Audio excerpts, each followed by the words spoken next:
নিজের দুঃখের কথাও কাউকে বললেন না, সুখের কথাও কাউকে বললেন না। কথাটা একটু শুনতে আপনার কাছে অন্যরকম লাগলেও একটু ভিতরে গেলে আপনি নিজেই বুঝতে পারবেন। আপনি নিজের মনের দুঃখ কষ্ট সহ্য করতে না পেরে হালকা করার জন্য যাকে বলছেন, মনে রাখবেন আপনি তার কাছে কিন্তু কোনো না কোনো ভাবে একটু ছোট হয়ে যাচ্ছেন। এমনও হতে পারে আপনার দুঃখের সে কথাগুলা আপনার সামনে অভিনয় করে যে আপনাকে বুঝ দিয়েছে, সে পিছনে আপনার সেই দুঃখের কথা নিয়ে হাসি ঠাট্টা করতেও দ্বিধাবোধ করে না, এমন অনেক মানুষ আছে। আপনি যাকে দুঃখের কথা বলে মনকে হালকা করার চেষ্টা করছেন, আপনার দুঃখের কথার সে দুঃখটা সে বুঝবে না, কারণ তার সাথে তো সেটা ঘটেনি। সেজন্য আপনাকে 3 মাস 4 মাস 3 বছর পরও হয়তো আঙ্গুল তুলে দেখাই দিতে পারে, সে কথাটার কথা দিয়ে খোঁটা দিতে পারে। কথা বলেন ঠিক কিনা? দুঃখের কথাও মানুষকে বলে শান্তি নেই।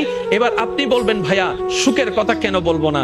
আমি বলি কি ভাই, দুঃখের কথা শোনালে যেরকম মানুষ দাম দেয় না, সুখের কথা শোনালে মানুষ বদনজর লাগাইয়া সেটাও নষ্ট করে দেয়।